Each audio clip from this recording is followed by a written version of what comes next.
Bonjour, bienvenue sur la chaîne Budget et Bon Sens. Aujourd'hui, je voulais parler avec vous de comment conserver au mieux les aliments. Parce qu'avec les prix qui grimpent à vue d'œil, ça devient vraiment difficile de manger équilibré et de se faire plaisir en restant dans un budget acceptable. Et dans ces conditions, évidemment, perdre de la nourriture parce qu'elle est périmée trop rapidement, ça ajoute encore au poids financier et aussi au poids écologique. Donc j'ai déjà fait une vidéo sur toutes les astuces que je connais pour réduire le budget course. D'ailleurs, si vous en avez d'autres, n'hésitez pas à les partager, je suis intéressée. Vous pouvez retrouver cette vidéo sur ma chaîne. Mais je n'avais pas pensé dedans à inclure les méthodes que je connais pour conserver les aliments le plus longtemps possible. Beaucoup des conseils que je vais donner sont sans doute connus de vous tous, mais peut-être que certains des petits conseils peuvent vous aider. Et si vous avez d'autres astuces, venez les partager en commentaire. Je vais parler que des méthodes qui sont accessibles au plus grand nombre, donc avec des choses de base, des appareils, etc. de base, mais je ne vais pas mentionner tout ce qui nécessite des appareils spécifiques comme la mise sous vide, etc. Même si évidemment c'est efficace, mais il n'y a pas grand monde qui a un appareil pour mettre sous vide chez lui et ça coûte quand même assez cher. Donc pour commencer, mon premier conseil qui va concerner en catégorie d'aliments tout ce qui va être pain, pâtes brisées, feuilletées, les scones, les muffins, etc. Donc vous voyez ce type d'aliments. Si vous ne les consommez pas dans les 2 ou 3 jours, en général, c'est plus très mangeable derrière parce que c'est tout sec. Bon, certes, vous pouvez faire du pain perdu, mais ça ne va pas non plus. Vous n'allez pas en manger pendant 10 jours. Et en fait, ça se congèle vraiment très très bien. Il n'y a aucun problème pour le congeler et l'utiliser plus tard. Il vaut mieux le faire le jour même. Il ne faut pas attendre qu'ils aient séché. Il faut les congeler dès le premier jour. Mais c'est vraiment une méthode super simple et super rapide.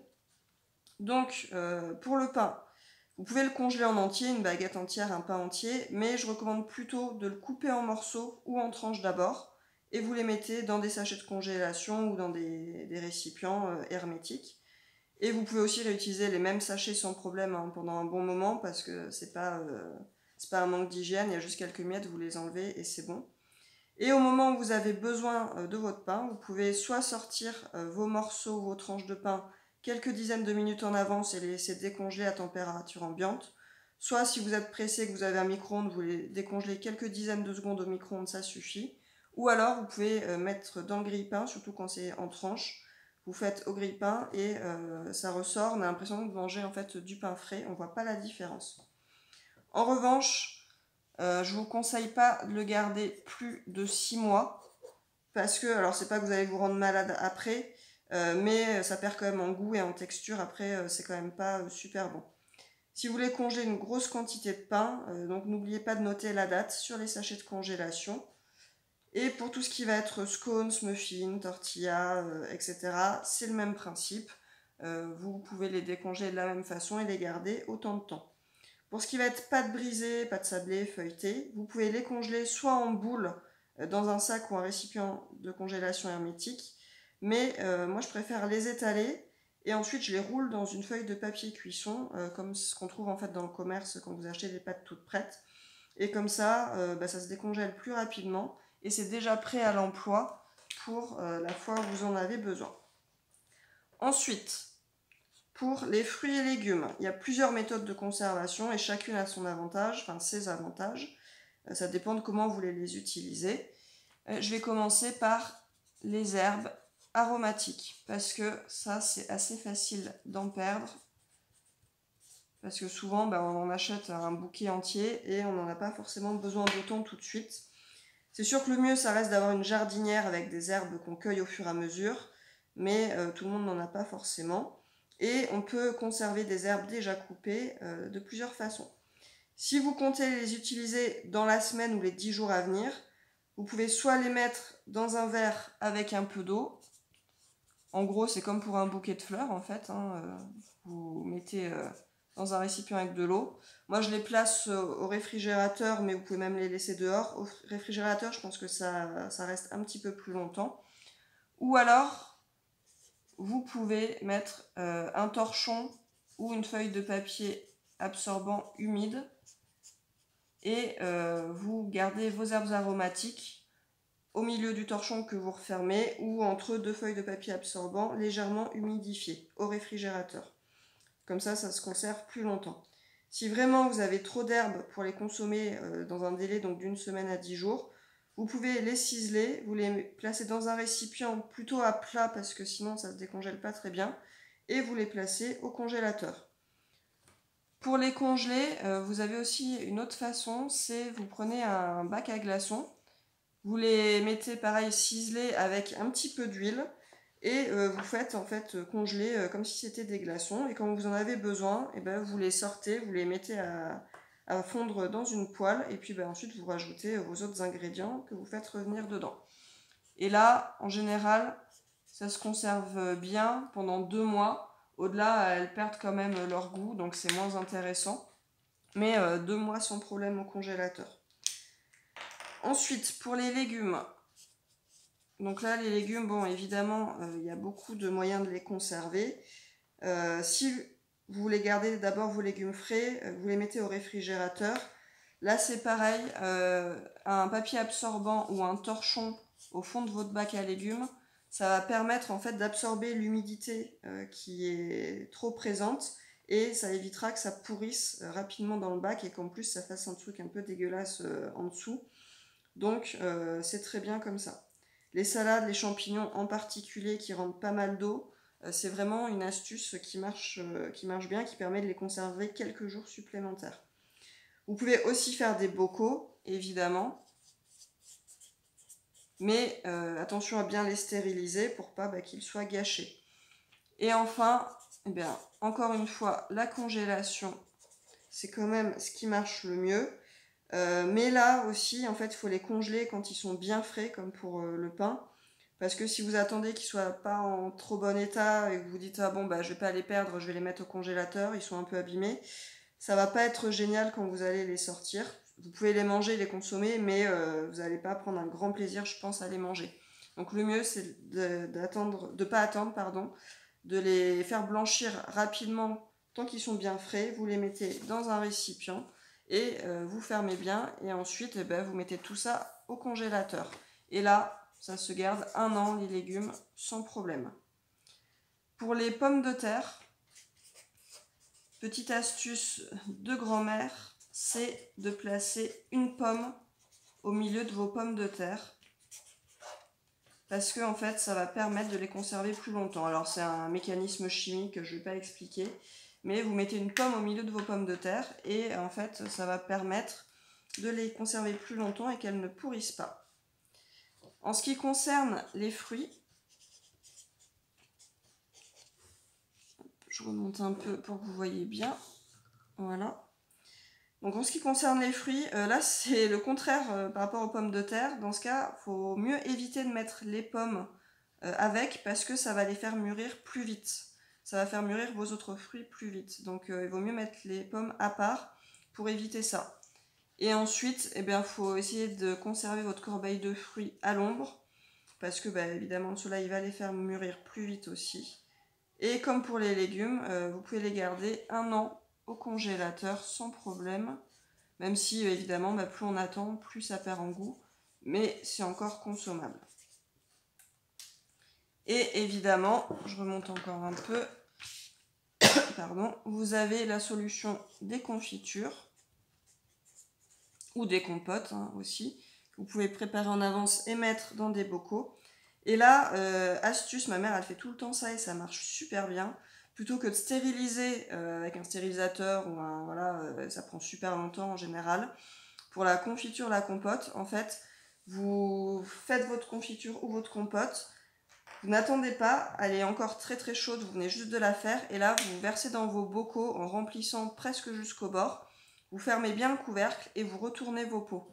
En fait, avec la chaleur et le fait qu'elle soit retournée, je ne sais pas trop comment ça fonctionne, mais en tout cas, l'air va être chassé et la stérilisation se fait naturellement. Donc c'est un gain de matériel, un gain de temps, un gain d'énergie et un gain tout court. Ça marche très bien aussi pour les sauces tomates maison, ça stérilise plutôt bien. Je sais aussi qu'il y a une astuce pour conserver les fruits rouges. Le conseil, c'est de les passer sous un mélange d'eau vinaigrée. Moi, j'ai jamais essayé parce qu'en général, je mange les fruits rouges très très rapidement, donc j'ai pas besoin de les conserver longtemps. Mais il paraît que ça marche très bien.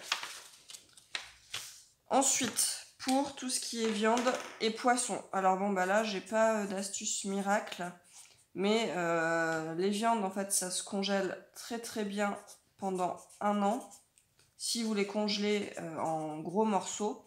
Et par contre, si c'est de la viande hachée, là, c'est 2 à 3 mois. Je vais écrire haché 2 à 3 mois, pas plus, parce que sinon, ça perd vraiment en goût et en qualité. Pour le poisson, c'est un peu moins. Là, c'est pareil, hein, vous pouvez toujours conserver plus, mais moi, c'est les durées que je donne pour que ce soit quand même encore bon et que vous ayez les vitamines ou voilà, tout ce qui peut aller avec les aliments pour pas que ça se dégrade trop. Le poisson, donc, c'est 3 à 4 mois. Là encore, pour viande des poissons, il faut les congeler quand ils sont frais. Par exemple, si vous achetez des paniers anti-gaspi ou des produits qui sont en promo parce qu'ils sont en fin de date de consommation, je déconseille vraiment de les congeler parce que s'il y a des bactéries dedans, elles vont se développer quand même au congélateur et en fait ça va pourrir ou il va y avoir des bactéries et ça c'est quand même pas génial. Et également, ça c'est moins connu, mais vous pouvez congeler de la charcuterie. Par exemple, je sais pas, vous faites un repas de famille ou un truc et vous avez acheté beaucoup de charcuterie parce que ça prend pas, ça demande pas beaucoup d'efforts pour être préparé. Et bien là, en fait, vous pouvez la garder 2 à 3 mois. Bon, 3 mois, c'est vraiment le max. 2 à 3 mois au congélateur.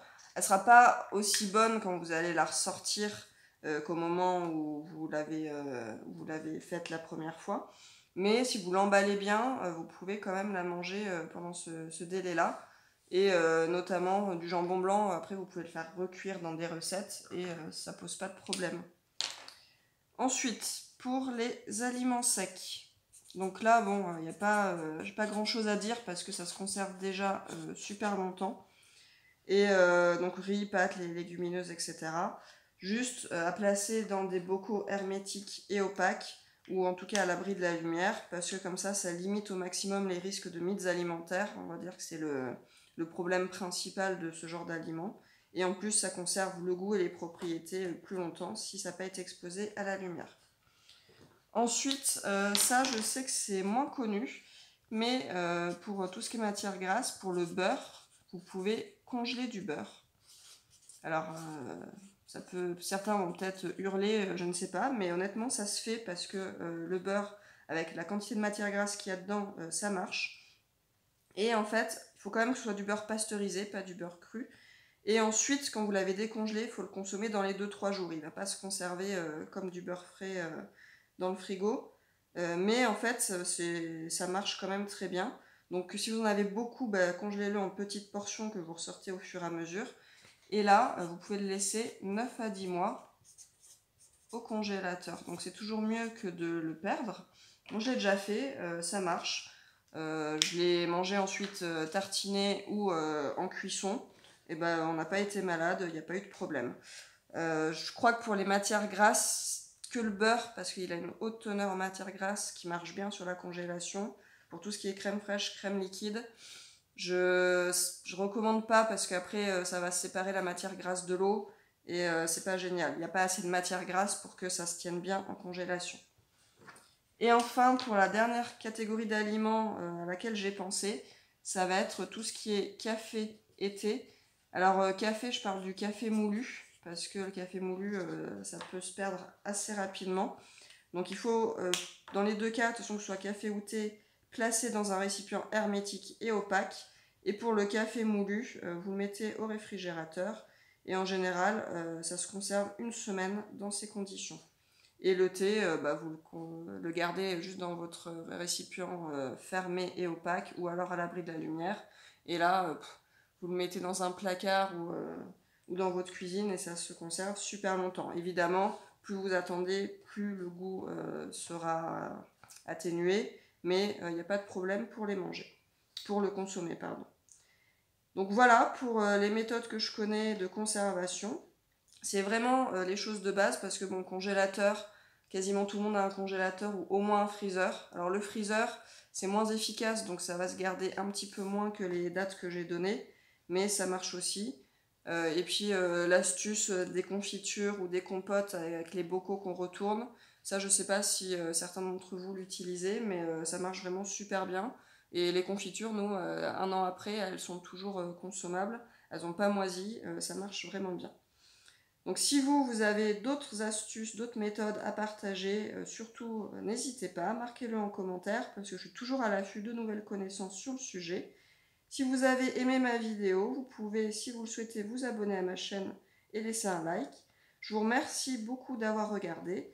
On se retrouve la semaine prochaine et d'ici là, prenez soin de vous.